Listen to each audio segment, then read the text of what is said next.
off that exhausting hamster wheel and into balanced living with Dr. Marissa. Promise you joy in the mystery. Dr. Marissa, also known as the Asian Oprah. Her mission, to be a beneficial presence on the planet. Her purpose, to be your personal advocate to live, laugh, love, learn. Her life motto, don't die wondering. Take back your life with Dr. Marissa Pay.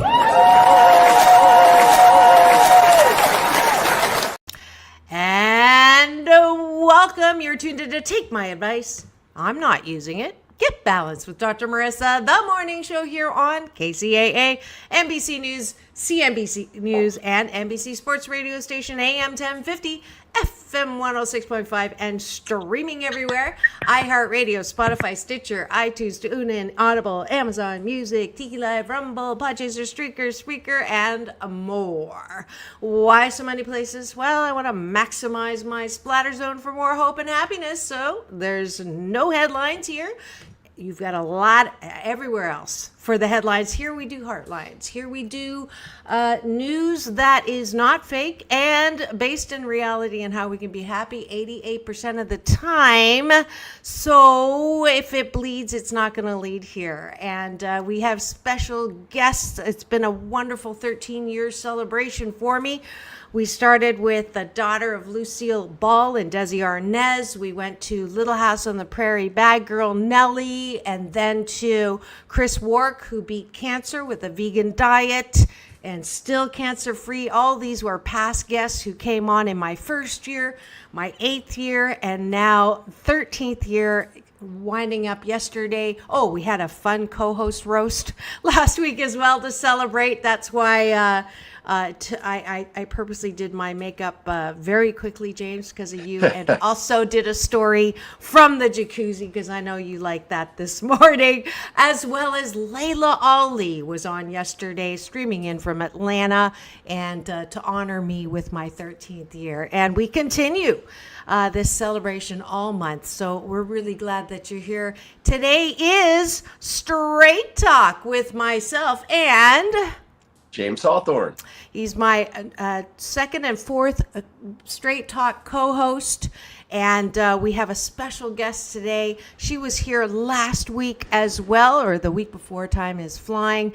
She is my boss tomorrow. She's the originator of the Be Your Best Wellness Fest, and it is tomorrow at Rush Park. I will be teaching. We'll be talking about that a little later. But please welcome back to my studio, James Hawthorn and Jamie Holcomb.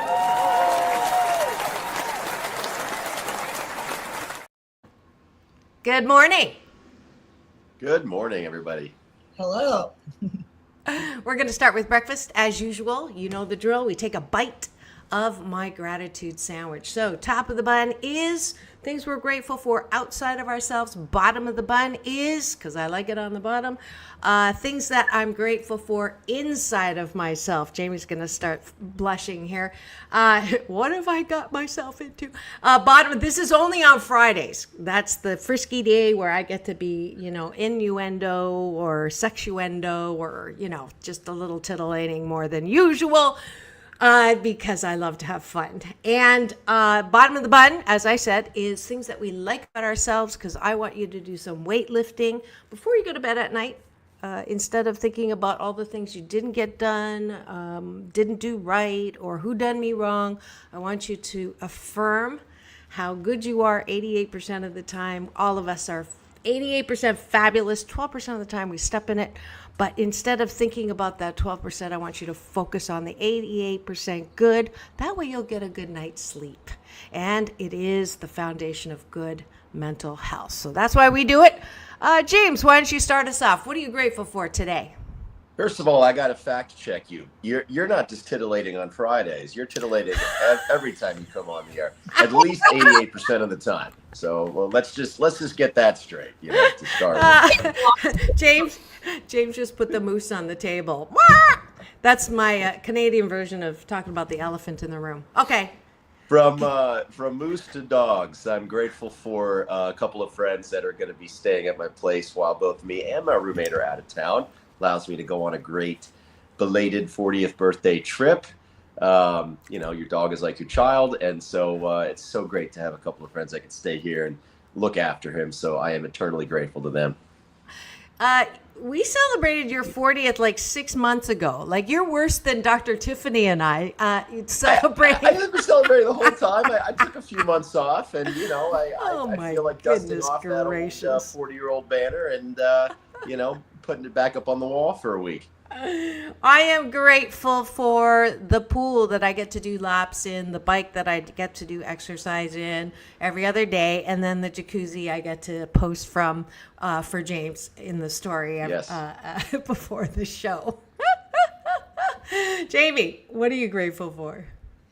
Yeah, I think to keep me sane on a big event week, I appreciate all the effort people put in their front yards. I think it's just such a nice thing to spend a lot of time, or a gardener they hire, whoever they do, puts a lot of love in the front of their house for everyone else to enjoy. And I go on a lot of walks every hour, couple hours. I need like a quick nature walk, even if it's been gray outside. The flowers are still there. The plants are still there. And so just kind of been appreciating every house has a different style, different front yard. And it's really nice to just see the effort people put into like nature and things that other people can enjoy publicly. That's a new one. I'm going to give you some love on that one. I don't think I've ever had that in the gratitudes.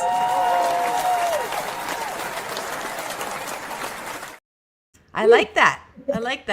Front yards. Let's go to the bottom of the button. What do you like about yourself? So the reason why I do this is I was brought up, you're not all that. Don't toot your own horn. The nail that stands up is hammered down. And so to brag is bad. But I'm not saying that we should brag, but I do believe that there's a little more room for less criticism of ourselves and more appreciation of ourselves. So that's why we do this, because otherwise we're looking for likes in all the wrong places, literally on social media, which is my pet peeve around numbers. But I absolutely appreciate my putting a life jacket on every morning with a silver lining, and my ability to, no matter what happens, no matter who happens, no matter what I'm going through, the ability to soothe myself. And INTBOAD, it's not that big of a deal. Because I do have a very creative imagination to go into worst case scenario, or MSU University making shiitake up about a situation or a person that isn't always fun. I mean, it's fun for a second, and then your mind is like a dangerous neighborhood. You don't want to go in there alone. But my mind is not like that, because I've done some spring cleaning continuously. So I appreciate that about myself. Jamie. I muted for a second because the trash company is so luckily removing our stuff we don't want. Very loud, but kind of like you, I've always been told by like coaches or things that you're never enough, and no matter how good you do in a game, there's always better that could have been done, and don't toot your own horn. There's a game tomorrow. So it's been hard for me to receive compliments or give myself a compliment, but I'm also working on that. So appreciate this. I would say for me, it's the depth I go with my friendships and family. I'm not a surface level person. I like to go there. So this, I guess, straight talk is very relevant to my life. I think it's important to, not just do the walk by. How are you? Good. Okay, cool. Bye.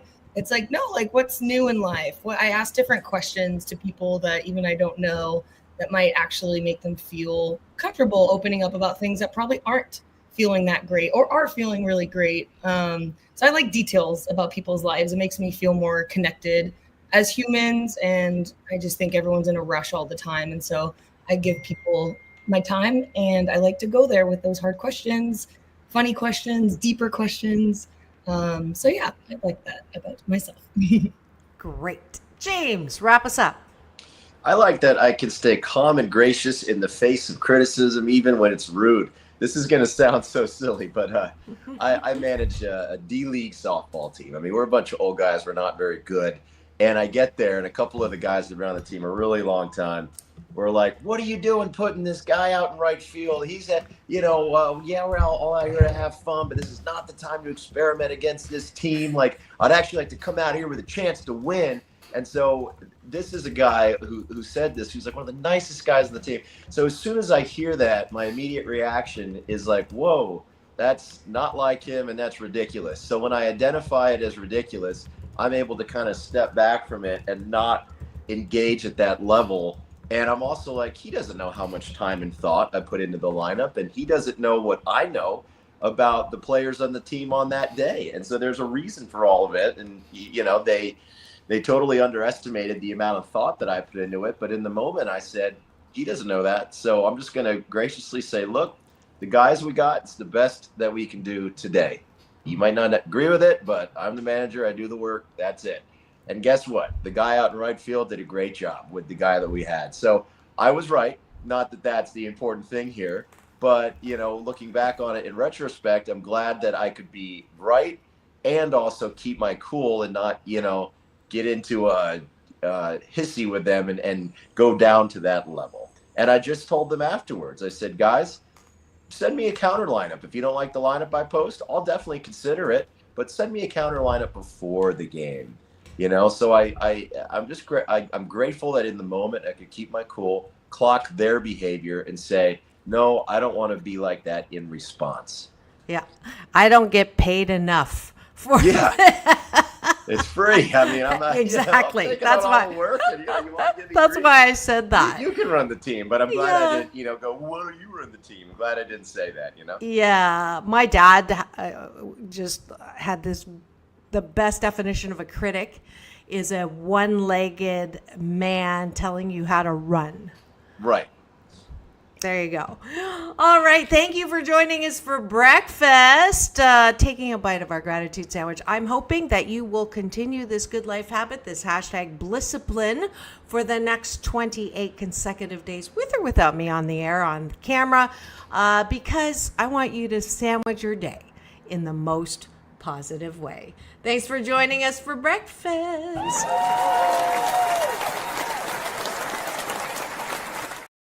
And now for the topic of the day. Everything is awesome. I picked the topic today. Ha! Jamie's like, why are we talking about this? She thought she was just going to come here and talk about the Wellness Fest. That she will be, but I wanted to take advantage of the fact that I have not one, but two fitness experts. You all know you can work with James Hawthorn as an Asian Oprah giveaway always. He gives discounts to anyone who signs up as a result of this show. You just go to Action Man Fitness. You can put that in your lower third today because there's room for it, James, so people know how to get a hold of you. But we also have Jamie, who is a fitness I'll say both of them are fitness gurus, certainly relative to my fitness expertise, which is none, on purpose. And they are here. And this Straight Talk is usually, it was started as many different topics, but James has made it on his watch, a show about dating. So I thought, I'm going to take advantage of that. And the first thing that popped into my mind was dating and body size, or dating and body image, and dating. And I see we have someone in our cashew gallery right now. Okay. That is weird. That was done by me and I didn't do that. Okay. All right. There's a ghost in my cashew gallery, or an imposter. So I've been swiping. Y'all know, swiper, no swiping. Both. I don't know if you still are single, Jamie, but James and I are single, and we talk from that platform of truth for this show. And one of the things that I've noticed lately, James, I'm kind of shocked about it, is guys will actually put on the profile, please, no, no, no weight above 135, Wow. and no, what was that? Oh yeah, active and fit only, or fit only. Okay, so that's new in my swiping experience. I've never seen men that blatant about that. I'll confess that I do look for, I don't want to pick a man who has a Dickey-doo, which is part of my stand up routine. Do you know what a Dickey-doo is, Jamie? No, I was like, clarify. Is there like a clarify button? Teach me. Dickey-doo is when a guy's tummy sticks out more than his Dickey-doo. Got it. Beer belly. I see. Yeah. And I try not to have a booby-doo, which is my tummy sticking out more than my booby-doo. Oh, I see. Very definitive. Yes. Yes. So I'm looking for a guy with a six-pack. However, I myself have a two-pack. You know, when you have kids and, you know, you've got that line that your underwear goes. So is muffin top or whatever. It's not huge, but, you know, I made a decision probably 10 years ago because my cousin her body looks like it's 20 years old because she goes to the gym every day for 3 hours.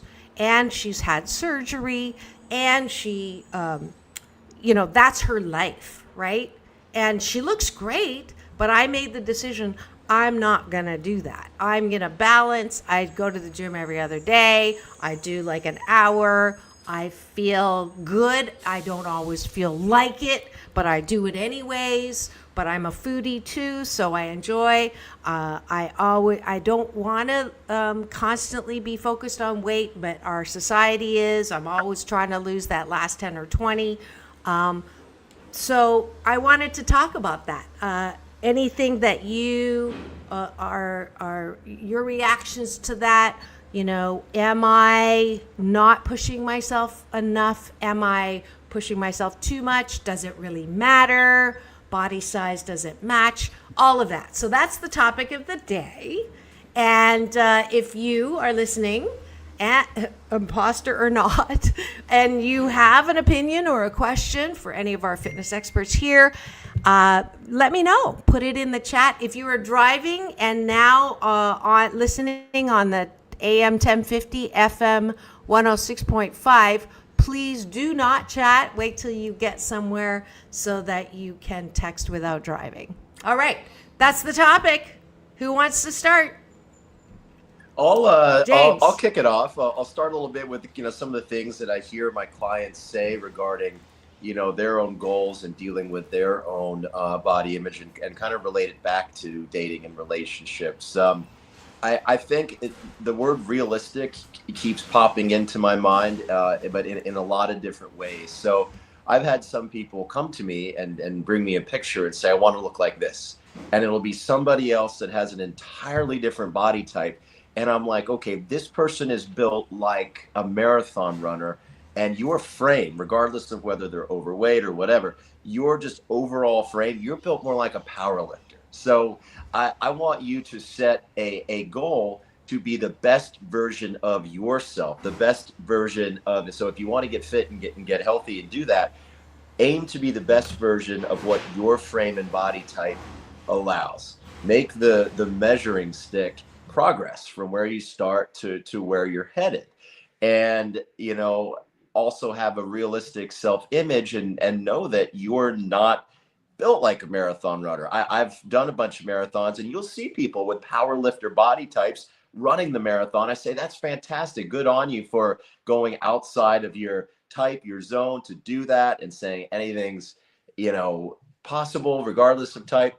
But when you set goals for yourself, be realistic. And then also when it comes to dating and relationships, I think for one, when you present yourself out there, it's important to know who you are, where you're at, and what you value. Like you said, Dr. Marissa, you say, I like to go to the gym every other day for an hour. And that's enough to be healthy, to be fit.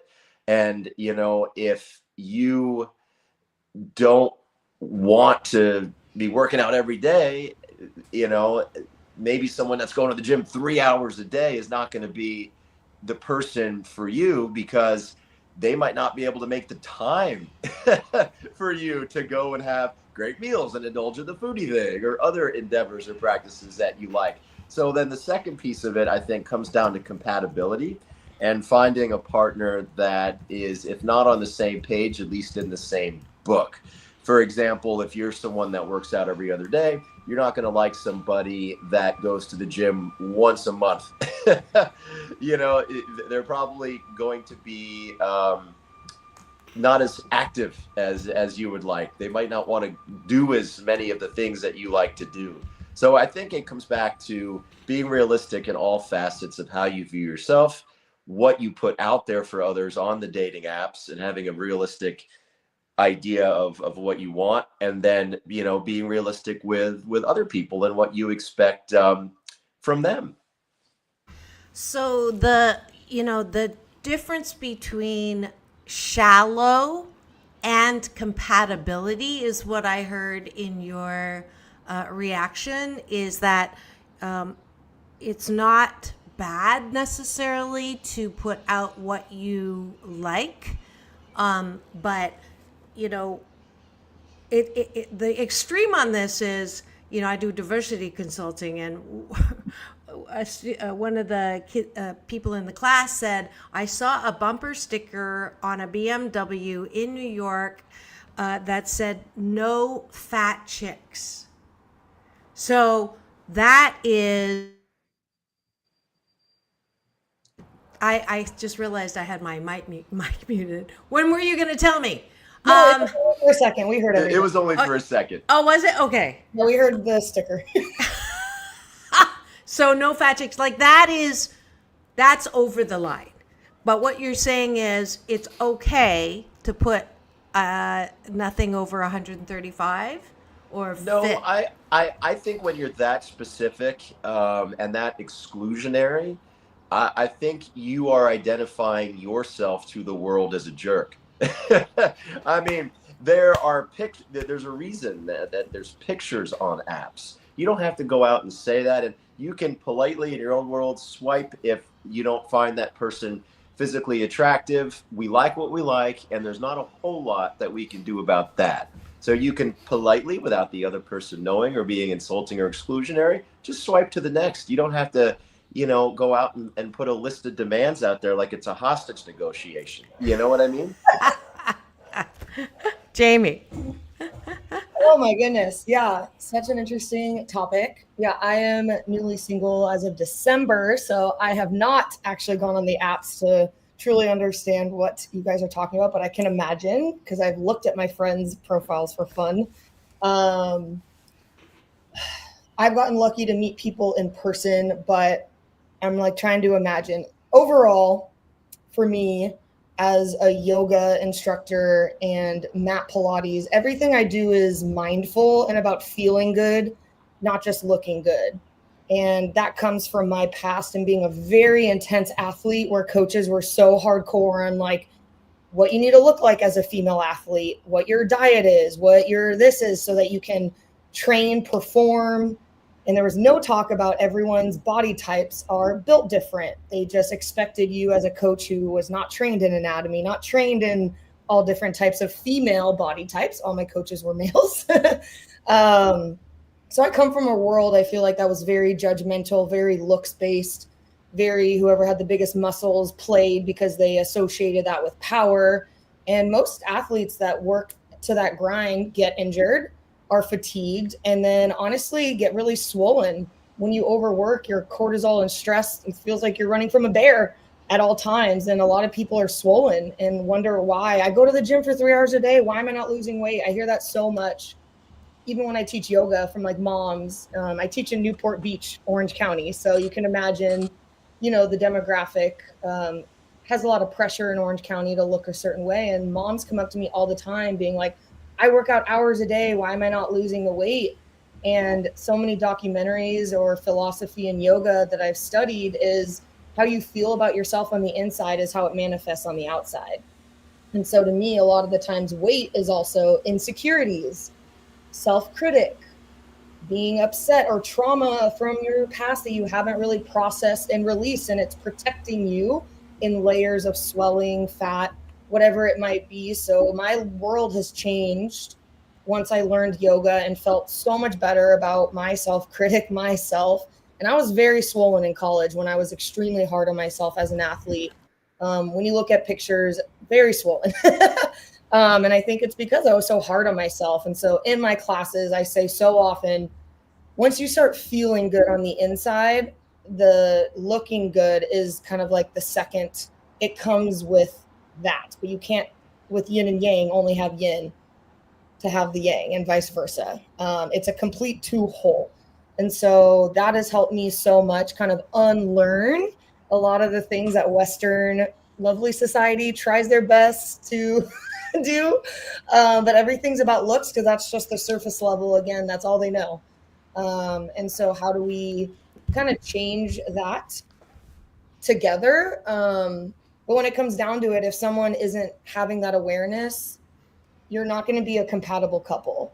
And I think for me, as I am newly in my 30s looking for a partner that's more aligned, I write down like values, not looks, but you do need that similar attraction. Like attraction does matter, but you have to ask yourself like, why? So if I say I want someone that, has that strong look, to me, the moral behind it is active, fit, wants to go hiking with me, enjoys going to classes and workouts and doing their thing, because that's what I do. So kind of like what James was saying, like someone who overworks out and does 5 hours a day isn't going to have time for me. So I don't want that either. And then the opposite, I've definitely experienced in dating early in my 20s, someone who doesn't value exercise and it's not a part of their life. It was really hard because they felt kind of abandoned by me when I would go do my daily workout. And so I think for me, it's like asking yourself the why behind that six-pack desire.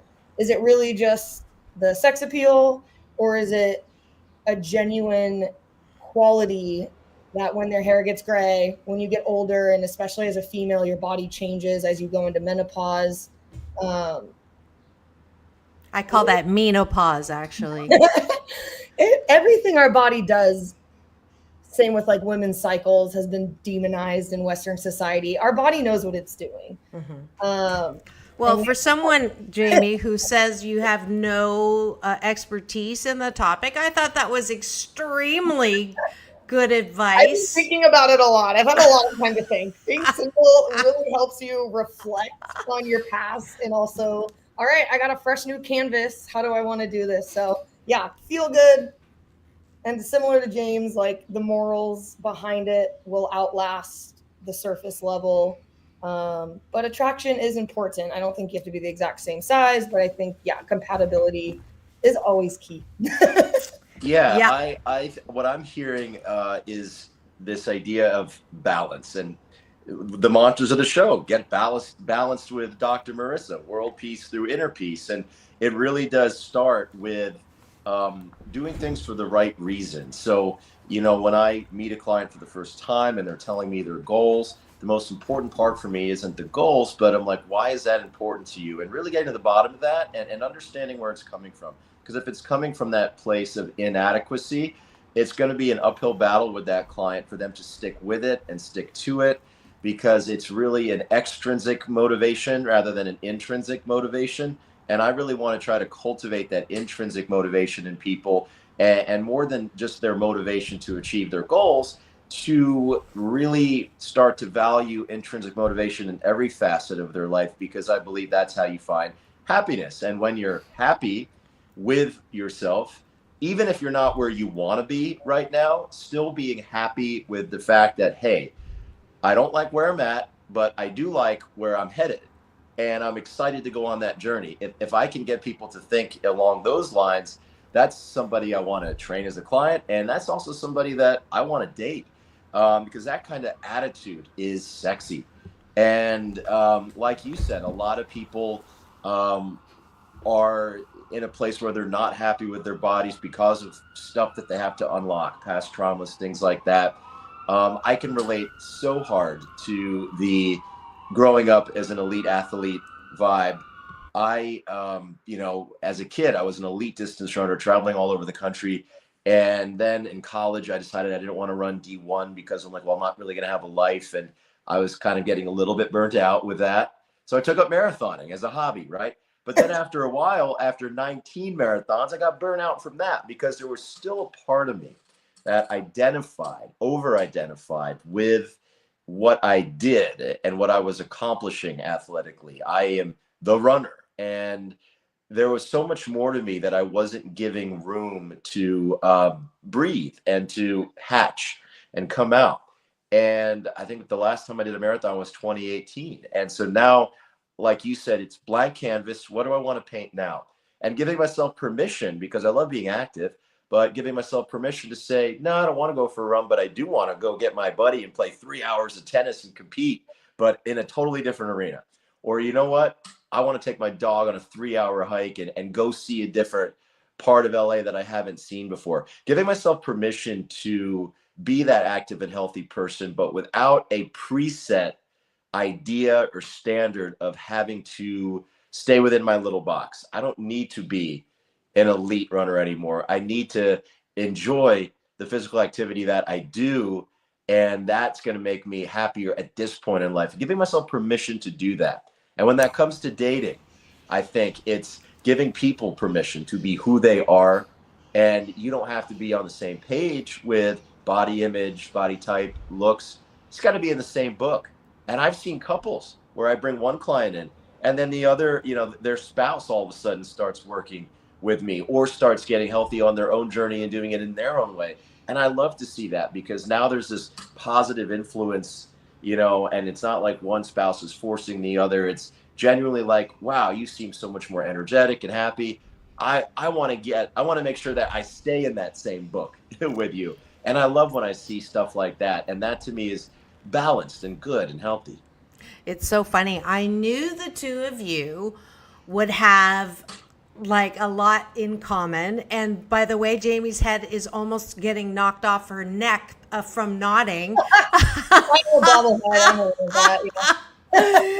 I was right. It looks like you guys have some similar past experiences as well as your mindsets. And if you've just tuned in and wondering what's going on in studio today, this is Straight Talk with Dr. Marissa and James Hawthorn and Jamie Holcomb, the holistic coach. And we're having a blast today talking about fitness and fit, dating wise. So we have to take a quick break for news, weather, traffic here on my NBC News radio channel, KCAA. So don't go away. We'll be right back. Peace in, peace out. Instead of 2 and 2 with Chuck Woolery, don't go away. And we're going to have a word from our sponsor today as well. So don't go away. We'll be right back. Here on Take My Advice, I'm not using it. Get balanced with Dr. Marissa.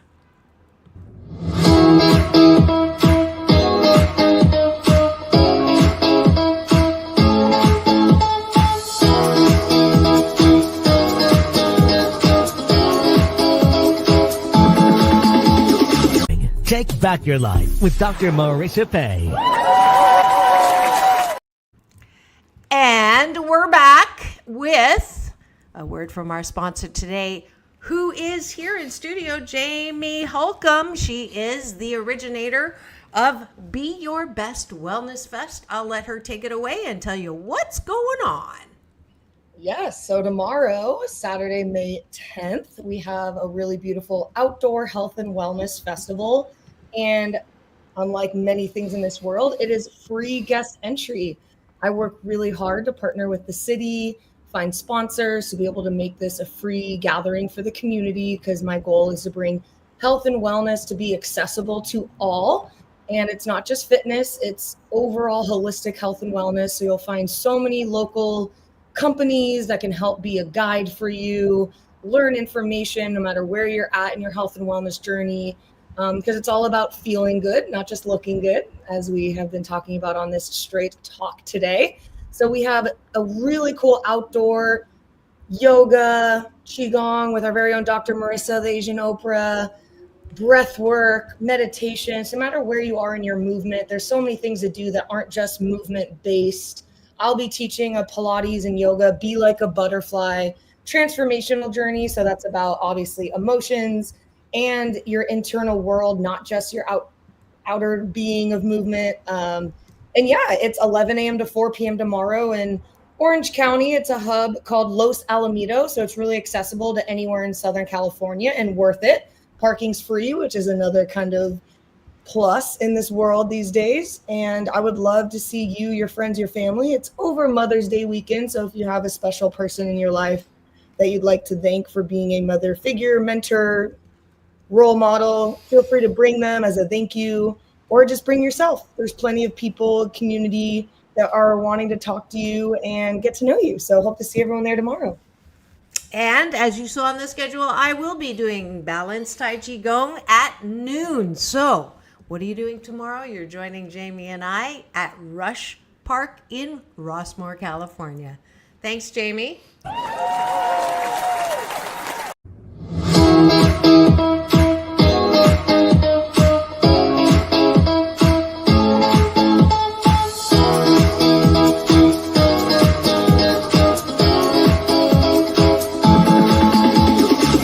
Take back your life with Dr. Marissa Pay. And welcome back. You're tuned in to Take My Advice. I'm not using it. Get Balanced with Dr. Marissa, the morning show here on KCAA, NBC News Radio, the station that leaves no listener behind, home to the Asian Oprah, number one talk in the IE. Thank you very much. And streaming everywhere, iHeartRadio, Spotify, and of course, my YouTube TV channel, where if you free subscribe, hit that click and give us the finger, this one, not the other one. You'll get an alert every weekday morning to join this show about hope and happiness that's been on for 679 consecutive weeks, 13 years, and still going and going. Thanks for joining us today. It is Straight Talk with James Hawthorn. and Jamie Holcomb, the JHs. I just know that. Yeah, I know. The similarities are funny, not just in topic. We are talking about fitness and fit together as dating candidates or victims. I mean, volunteers. As I've been in my dating journey, realizing, what I want, what I don't want. And one of the areas we've been talking about is body size or fitness goal compatibility. Now, you guys both very wisely pointed out that the beginning of the journey is not looking at what you want, but looking at yourself first. Keep your eyes on yourself and not on their six-pack. That's what I heard. And am I okay with my two-pack?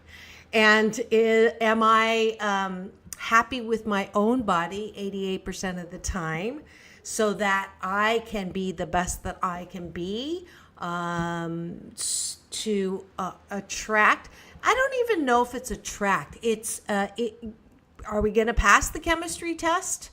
Is it random? Is it, society, I think Jamie mentioned, where there is, that ideal, especially in Orange County or in California, you have to look a certain way to be considered attractive. I sometimes joke that I wish I was born in the Renaissance era because, then I'd be hot, because I don't, have the streamlined, all that kind of stuff. So yes, it is a challenge, though, I have to say. And being that women are much more hard on themselves, than men are, as a rule. Not all, but that's also part of my comedy sketches. You know, in the gym, when you walk by the mirror, the marked difference between a man walking by the mirror, you know, the woman walks by the mirror, sees herself and kind of puts her eyes down and keeps walking. A man catches his reflection in the mirror and they stop and they flex and they, you know, stand there. And I tell women, you know, have a guy day. You know, think about yourself in the same way, because most women think they're not as pretty, not as smart, and not as beautiful as they actually are. Men, on the other hand, not all, but most men think they're better looking, more buff, and have more hair than they actually do. So this is where, especially women, and I'm talking to myself. That's why I say take my advice. I'm not using it. Can I see myself with my 2-pack as attractive and desirable? And it really doesn't matter what pack they have. At the same time, I don't want a guy to have a 2-pack or a Dickey-doo. So there's some like double standard going on here that I wanted to ask you guys on, you know, how do I fix myself on that? Because it's hardly fair for me to have these expectations of a guy, and yet I am not what I would consider what I wanted. I have an idea on that. You know, one thing that you say all the time on the show that I agree with is, and it's why we have breakfast and do the gratitudes, you know, sandwich and things that we like about ourselves, is if you don't approve of yourself and like yourself, how do you expect anybody else to? And I think when we look at what we're seeking in a partner, I think it's important to ask once again, well, why am I seeking that in, you know, that partner? I think a lot of times it can be a reflection of how we truly feel about ourselves. You know, sometimes we want in that partner what we also want in ourselves. So, you know, I'll use an example from my own life. I am comfortable with, okay with not having a marathon to train for and do that, but I still sometimes feel it's almost a sense of not inadequacy, but guilt over not doing that, because it's like, well, you could do that, so why aren't you? You know, and I think even though I, you know, approve, there's still some cleansing to be done and some needing to put a new blank canvas out there and give myself permission to paint something different and new for what I want. So, you know, perhaps when you look at your current fitness and health regime and you say you're happy and comfortable with it, that's great. But make sure that that's really, you know, the case. Is there something that you want to improve or work on? And, you know, sometimes it's not just the answer, but it's asking yourself the right questions to find where you're really at, you know, with all that. Even just turning 40, you know, I'm starting to think in terms of age and standards and what should I be going for, and, you know, in my own, for my own goals. And there's all kinds of things that can mess with how we feel about ourselves in terms of body image and how active we are, and the nature of our self-judgment around that. And then I think when we really look inward on that and find the full truth, it allows us to pick partners in a I guess less double standard way. If you feel like there's a double standard there, I think it all comes back to really turning that reflection inward and really doing an honest inventory. Jamie? Yeah. From someone who is a recovering extremist, I think you're kind of, in a sense, saying you don't want, I can't even say it, Dickey-doo. I'm just going to go with beer belly. I am a child. I don't know why I can't say it out loud. You don't want a beer belly, right? That's the extreme from one. And the other side, the other extreme is the 6-pack. And you identify yourself with, I'm happy with my 2-pack because I'm a foodie. I'm 88% balanced. I don't have this strict regimen because it doesn't work for me. And some people thrive on that strict regimen and they need that structure. And so for me, I feel like why not say that you want, instead of the maybe 6-pack, because it would maybe make you feel insecure. Maybe they wouldn't be foodies with you. They wouldn't go to those dinners that you guys really connect and bond over. So it's like, if you're that middle ground, look for that middle ground. I think that's like, my entire Instagram right now, as I would say, training season for looking for the right partner, and really watching a lot of like podcasts and shows and just things to like learn. The best advice I saw was write a list of what you want in a partner and become that yourself first. And I think James kind of like touched on that for sure. And so for you, it's, you don't maybe want the 6-pack, you don't want the Dickey-doo beer belly, but it's okay to call in that balance in between. Where's my 2-pack that loves to go to the foodie festivals with me and have those kimchi fries tomorrow that we shared with my family?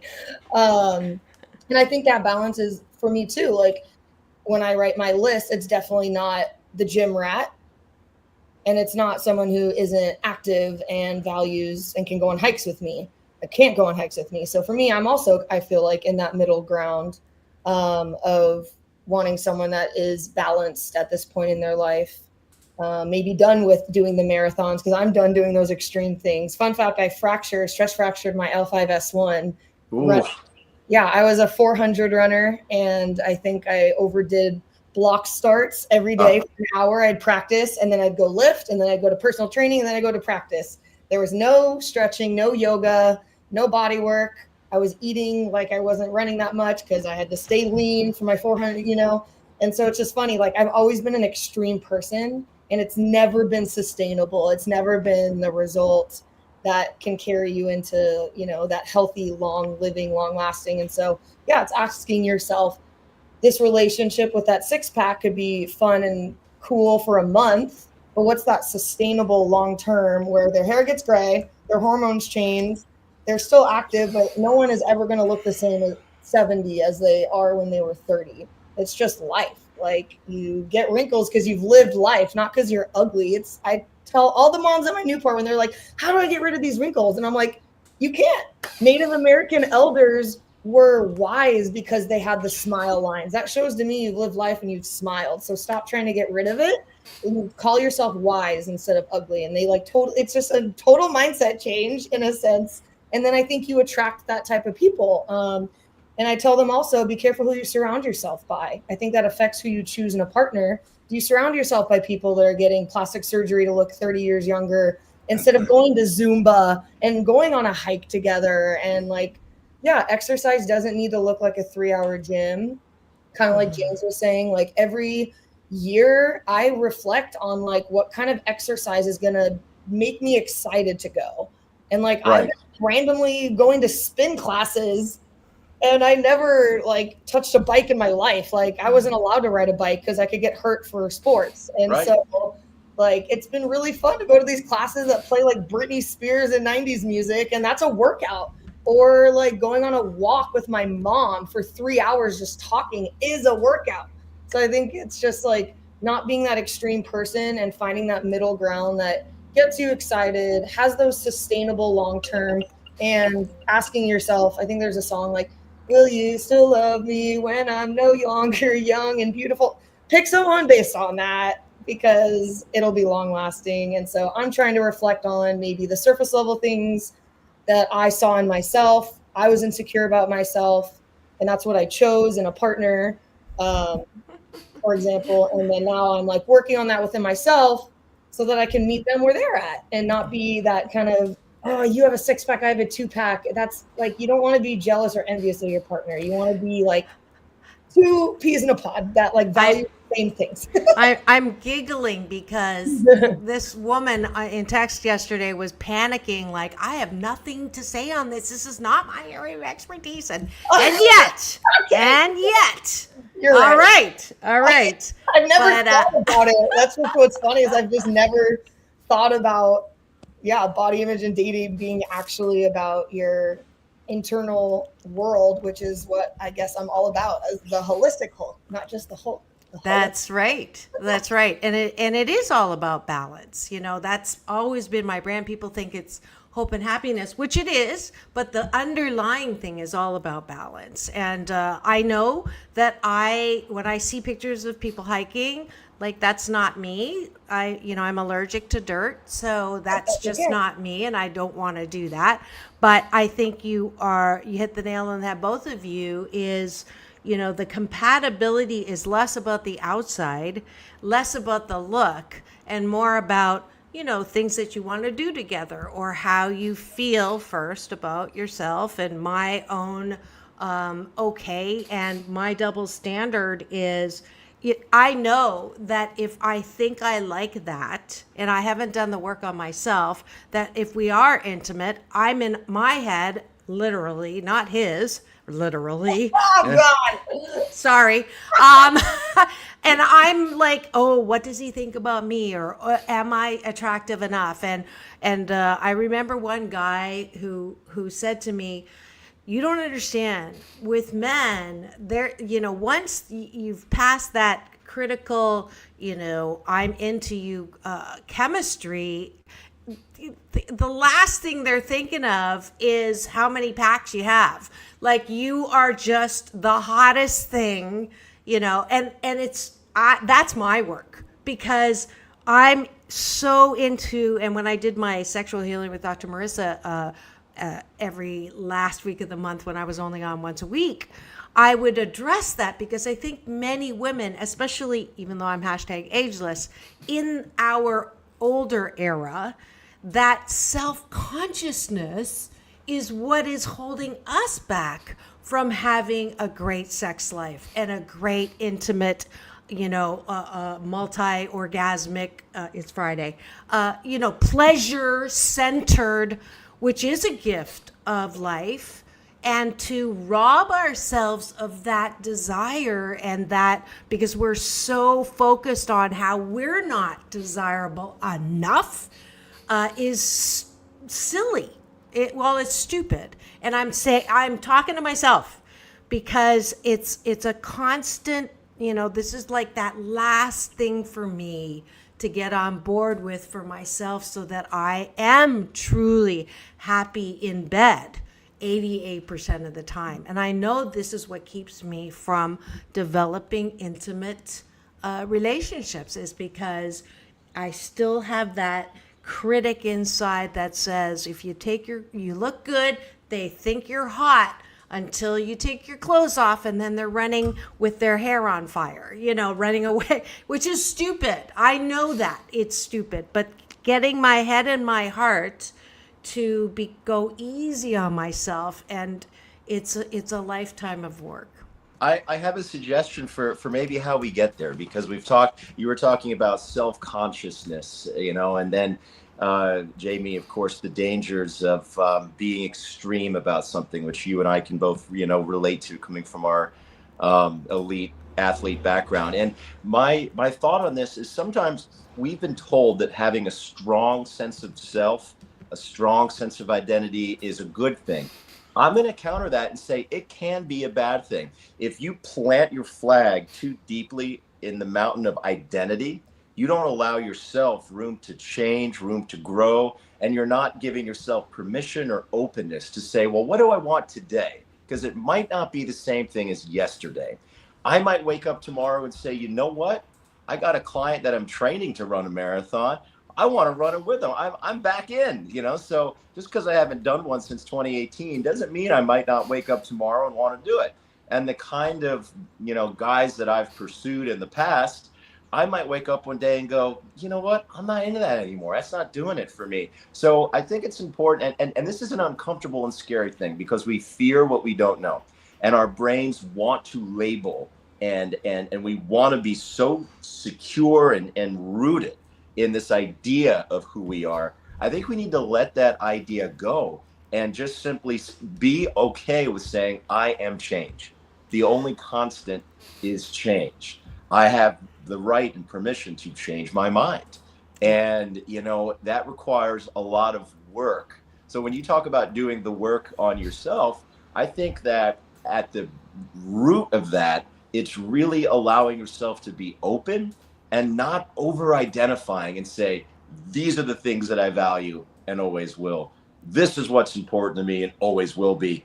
I think that is harmful to happiness, whether individually or in relationship. Want to go real quick. We're running out of time, but we have an active cashew gallery here, which is great. Welcome to the show, Jack Devani. People might love you when you lose your looks, but people don't date people that they are attracted to. That's a moose on the table. It is a reality. Our whole swiping methodology is based on what the person looks like. So that is a reality. Without looks, you'll just be considered a friend, and looks matter. So I'm not disagreeing with you, Jack. I know what Jamie put out there was that looks fade and all of that. Certainly that initial attraction factor is looks, but I would challenge and push a little on belief systems, BS. The BS, the belief systems that you hold, which is what you have here, it may be true, but is it helpful to you? Does it make you feel better or worse? So if you're saying this, and I'll own it too, I will say, well, I'm not good looking enough. And my brother actually said to me, you're aiming too high when you are dating, and you need to aim lower because you're good looking, but you're not that good looking. Nice brother. But not my big brother, Michael Bernard Beckwith, but my bio brother. And he is in that, the rating of a scale of looks. However, I want to believe that there is a match not on that scale, and that it is way more than just the way you look. Yes, that is the initial attraction, but that beauty is only skin deep. So that would be my reaction to you, Jack. And if you're saying it sounds like, if I'm reading into that you've been friend zoned because of that looks factor. That's my assumption based on your comment. But I don't think we can convince ourselves of a lie, even if it's beneficial. Okay, that is definitely your choice. I'm a big law of attraction. What you believe and pay attention to will grow bigger. And so if I don't want that to be true, I just don't believe it. But I want to close out with Leo's comment. I'm so excited. If you're near the Wellness Fest, I really want to see you. I've never seen you in person. Great supporter of this show. He's here quite often, so I would love it. Make sure you come to I'm signing books, by the way, not just teaching Tai Chi tomorrow. I'll bring my 8 Ways to Happiness, #1 Amazon and national bestseller. So come get a book. Proceeds go to the Habitat for Humanity. So I can't wait to see you. And 30-second last word, James.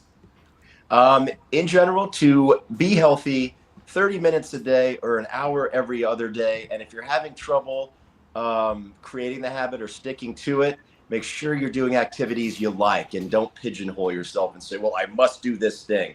Much like everything else in your life, be open to change and discovering what it is that you want and like. Beautiful. Jamie. Yeah, kind of just based on the cashew peanut gallery. The word "and" is really important. I don't think we have to pick between only good looking in life or only this or only that. It's the "and." It's the yin and the yang. So don't only power lift and I have to choose that and I'll never do yoga. How about that "and," where you have that attraction physically and that long lasting compatibility on hobbies, morals, your personality, and things you... And we're out of time. Thank you so much. We'll see you tomorrow at the Be Your Best Wellness Fest, Rush Park in Rossmore, California. Thanks, folks, for joining us today. It's all about balance. Peace in, peace out, world peace through inner peace. Now go and have the best, James, weekend ever. Woo! Woo! And where's my out?